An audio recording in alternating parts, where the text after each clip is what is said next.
Good morning students. कल हम लोग ने क्वेश्चन नंबर 1 किया था एक्सरसाइज 1.3 का। आज हम लोग एक्सरसाइज 1.3 का क्वेश्चन नंबर 2 करेंगे। जैसे कि आप लोगों ने कल पढ़ा कि what is terminating and non terminating recurring, वो कंसेप्ट अगर आपका क्लियर हो गया तो आगे बढ़ते हैं। आज क्वेश्चन नंबर 2 देखते हैं। क्वेश्चन नंबर 2 में क्या है कि आपको एक नंबर 1/7 प्रिडिक्ट करना है। क्या 1/7 को अगर हम डिवाइड करते हैं तो क्या आता है। मैंने पहले से ब्लैक बोर्ड पर लिख के रखा है कि 1/7 को अगर हम लोग डिवाइड करते हैं तो हमारे पास 0.142857, फिर मैंने बार लगा दिया है। क्वेश्चन में गिवन है 0.142857 और ऊपर बार गिवन है। बार का मतलब कि वापस जो है वो रिपीट होना शुरू हो गया है। ठीक है, आपको क्वेश्चन में ये चीज़ गिवन है कि 1/7 इज इक्वल टू 0.142857 गिवन है। आपको फाइंड क्या करना है, 2/7 की वैल्यू, 3/7 की वैल्यू, 4/7, 5/7 और 6/7 बिना डिवाइड किए फाइंड करना है। तो मैं आपको सिखाता हूँ। देखिए 2/7, तो 2/7 जो है आप इसको 2 × 1/7 करके लिख सकते हैं और 1/7 की वैल्यू आप यहाँ पे पुट कर सकते हैं। मैंने क्या बोला, 2 × 1/7 लिख सकते हैं और 1/7 की वैल्यू आप यहाँ पे पुट कर सकते हैं। 1/7 की वैल्यू क्या है हमारे पास, 0.142857। ये हमारा 1/7 की वैल्यू है। हम यहाँ पे ये पुट कर सकते हैं।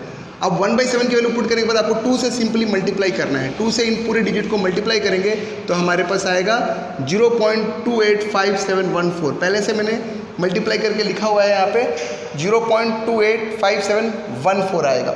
सिमिलरली 3/7 है हमारे पास, तो 3/7 है तो 3 × 1/7, 3 × 1/7 लिखेंगे तो 1/7 की वैल्यू फिर से हमारे पास वही है सेम 0.142857।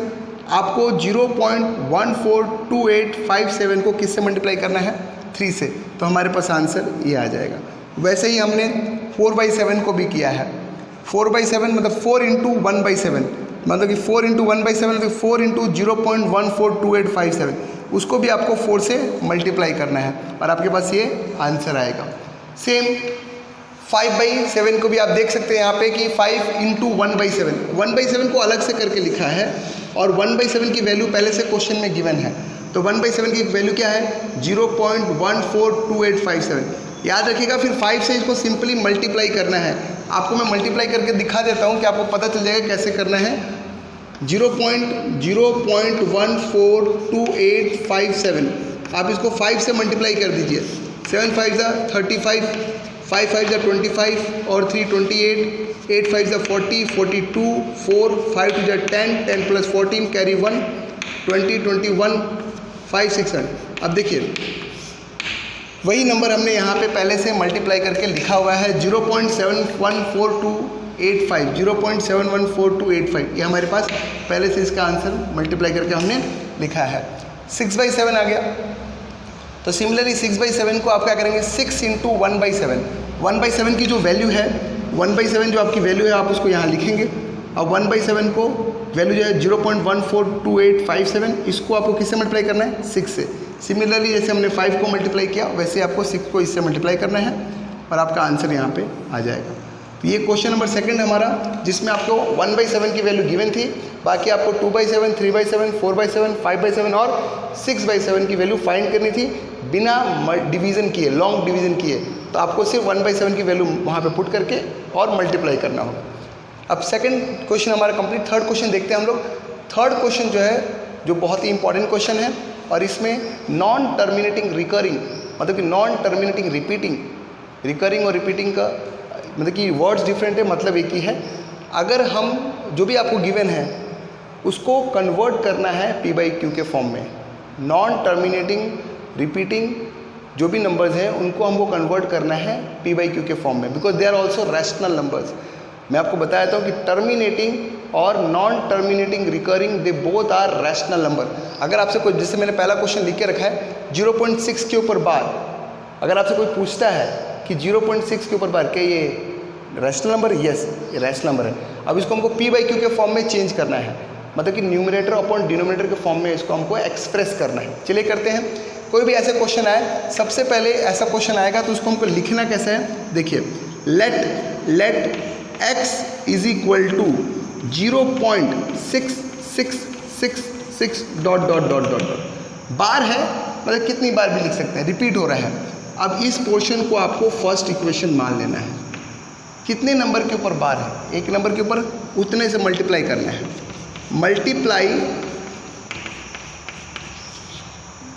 मल्टीप्लाई बोथ बाई 10, दोनों को आप 10 से मल्टीप्लाई कर दीजिए।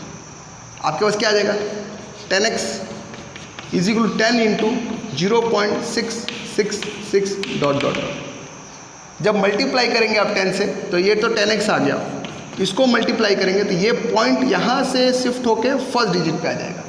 फिर से बोलता हूँ, मल्टीप्लाई करेंगे तो ये पॉइंट यहाँ पे है, तो ये चीज़ यहाँ से उठ के यहाँ पर, तो ये पॉइंट हो जाएगा 6.666 डॉट डॉट डॉट। आप 4 भी लिख सकते हैं, 5 भी लिख सकते हैं, आपकी मर्जी है, ठीक है, पॉइंट के बाद।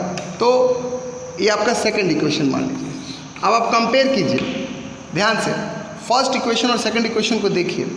डेसिमल के बाद देखना है, डेसिमल के बाद सेम डिजिट होनी चाहिए, यस है। डेसिमल के बाद यहाँ पे भी 666 है और डेसिमल के बाद यहाँ पे भी 666 है, दोनों सेम है। उसके बाद अगर डेसिमल के बाद सेम नहीं हुआ तो आगे प्रोसेस होता है, पर यहाँ पे डेसिमल के बाद सेम है तो हम लोग क्या करेंगे, सब्ट्रैक्ट फर्स्ट फ्रॉम सेकंड लिखना है हमको। Subtract first from second, first को आपको सेकंड से सब्ट्रैक्ट करना है। हम सब्ट्रैक्ट करते हैं तो क्या होगा, यहाँ पे हमारे पास ये 10x minus x 6.666 dot dot dot 0.666, ठीक है। तो 10 में से 1 गया, 10x में से 1 गया तो 9x बचा। और आफ्टर डेसिमल सेम है इसीलिए ये कैंसिल आउट हो जाएगा, तो 6 में से 0 गया तो 6 बचेगा, ठीक है।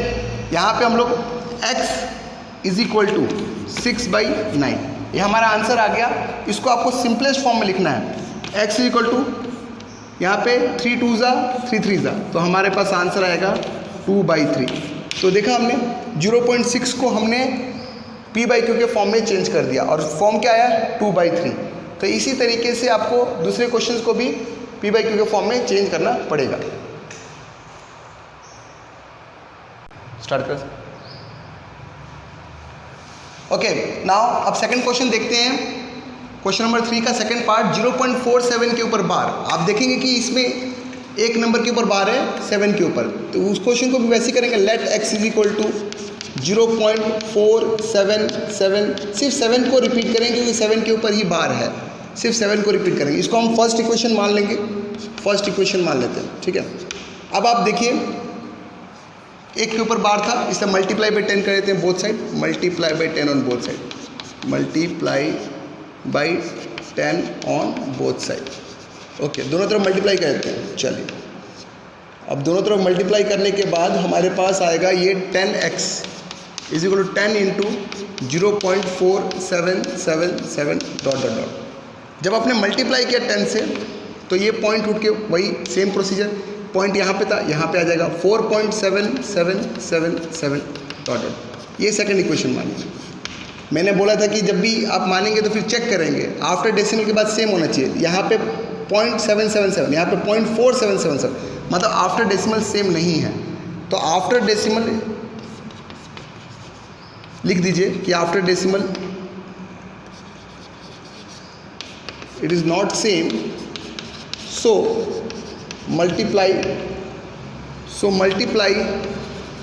First equation again, first equation by 100। अब फर्स्ट इक्वेशन को 100 से मल्टीप्लाई कीजिए, तो हमारे पास 100 से जब मल्टीप्लाई करेंगे तो वो हो जाएगा 100x is equal to 100 into 0.4777 dot dot dot, ठीक है। तो ये तो 100x आ गया। अब इसको 100 से मल्टीप्लाई करेंगे तो 2 डेसिमल शिफ्ट होगा, मतलब कि आ जाएगा 47.7777 डॉट डॉट डॉट, और इसको हम मानेंगे third equation.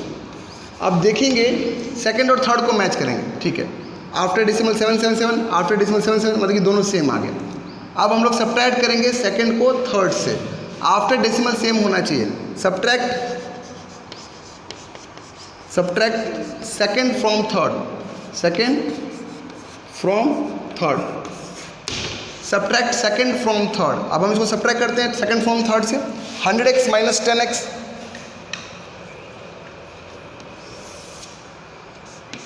100x minus 10x is equal to 47.777 dot dot dot minus 0 minus क्या है हमारे पास 4.777 डॉट डॉट डॉट। 100 में से 10 गया कितना बचेगा 90x बचेगा। 47 में से 4 गया कितना बचेगा 43 बचेगा। आफ्टर डेसिमल सेम है इसलिए 0.0 आ जाएगा। तो x इज इक्वल टू 43/90। तो हमने ये भी कंप्लीट किया कि 0.47 बार को अगर हमको p/q के फॉर्म में लिखना है तो आंसर कितना है 43/90।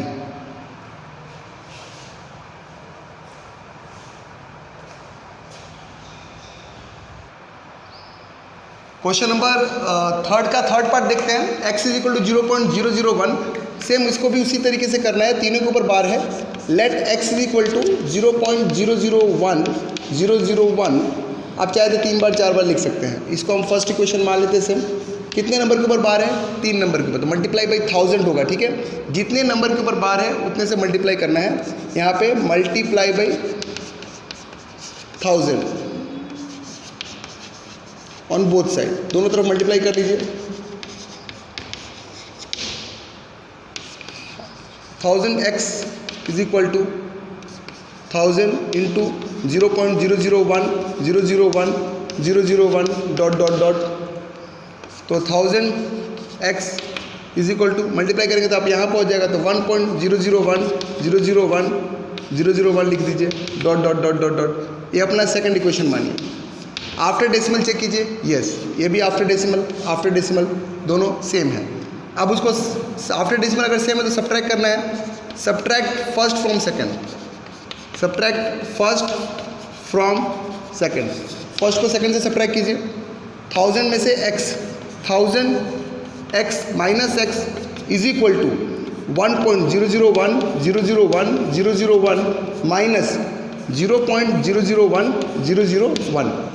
तो आफ्टर डेसिमल सेम है तो यहाँ पे क्या आ जाएगा 1 आ जाएगा।